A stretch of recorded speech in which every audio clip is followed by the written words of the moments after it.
Did you know that George Romero of Night of the Living Dead fame was originally supposed to direct the first Resident Evil movie? Are you now kind of wondering what happened to all that? Well, we're going to talk about that today.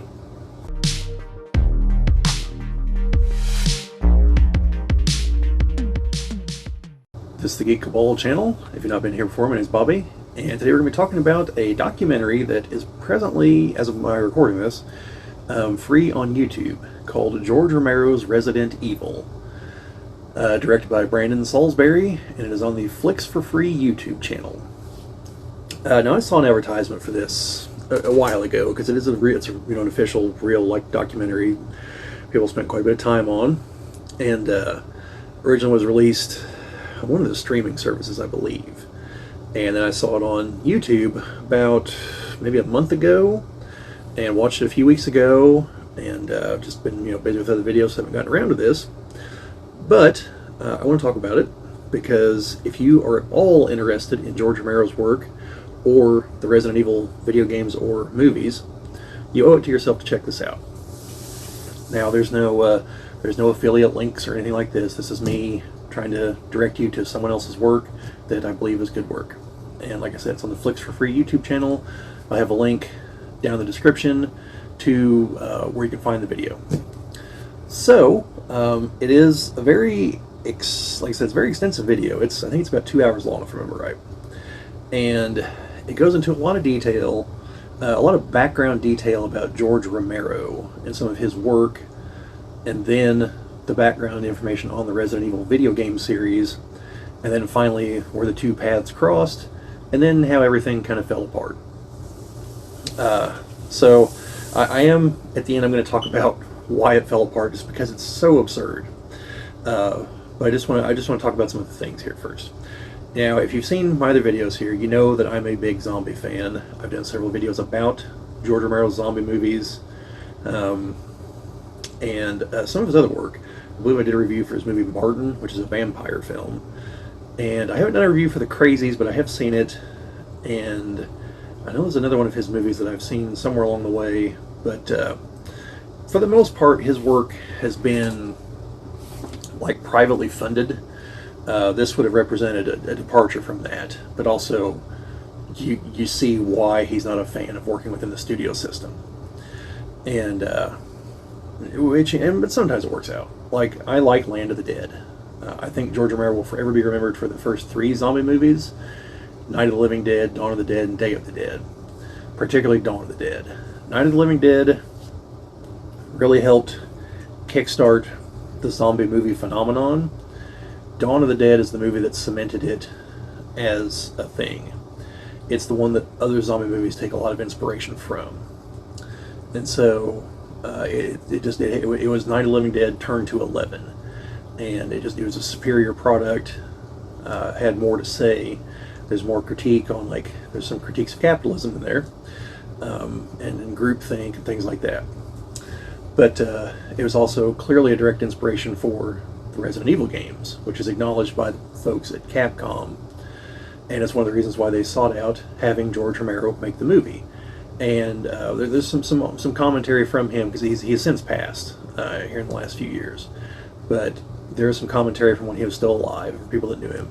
And at one point he does kind of talk about how it felt weird making a movie based on a video game that's very clearly based on his work, and trying to make it not just copying himself a couple steps removed. And so I could see where that would be, hard to deal with, but yeah. Now he apparently actually played the video games at one point and really got into them. I believe he commented saying that he thought Zelda was the better game, though. So he did direct the trailer for Resident Evil 2, the Japanese trailer, so it would have been Biohazard 2, a live-action trailer. And it was a trailer that had a budget bigger than some of his movies had. So he got a taste for it, and I think it's after that they approached him hey, this all worked out. Clearly our games wouldn't exist without your movies, and we want to make a movie based on our games. So what do you say, George? And things went from there. But the documentary, like I said, has a lot of the background about George Romero, and talks a little bit about how growing up in Pittsburgh, around that area, and it briefly touches on something that I've from various other documentaries I've gathered that Pittsburgh, I believe it's Pittsburgh, used to have something of a thriving community of people, creating works for television. I don't know so much about movies, but definitely television work and commercials and things like that. And so, because like Mr. Rogers, that's where it was filmed. In fact, George Romero worked on Mr. Rogers. A lot of the people that helped make Night of the Living Dead worked on Mr. Rogers. And like there was a whole insular community there. And it used to be a bit of a hub for things like that. And some of the earliest people, late night horror hosts akin to like Elvira or Joe Bob Briggs that I've mentioned numerous times. Some of these guys go back to the 60s, even the 50s, I believe. And some of them started out in that area. So it used to be, I'm not going to go as far as to say it was a small Hollywood or anything, but there was definitely a community of filmmakers there. People who practiced the craft. And again, small scale, but it was there, it was real. And so you do get, they touch on that a little bit, and touch on the fact that Night of the Living Dead was over the top gruesome compared to other movies. And because people were letting their kids go watch it, because horror movies. And at that point, horror movies were not gruesome movies. They had jump scares, and you'd see an occasional body or something like that. But go back and watch old horror movies. Like, they're not graphic.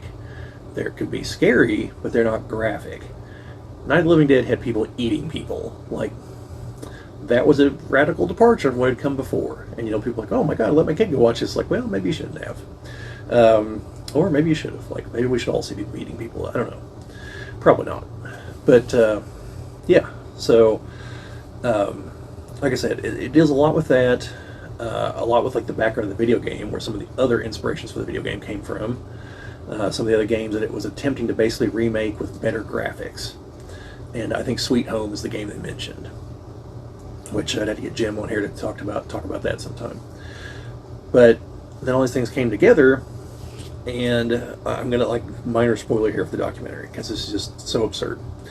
So what it all came down to was the head of Constantine Films wanted to make a movie that wasn't overly gruesome. Consider what I just said.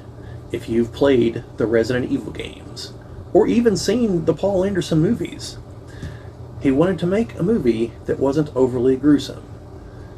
From a game that opens with you having attack dogs come after you, and then seeing a zombie chowing down on somebody, and then it attacks you.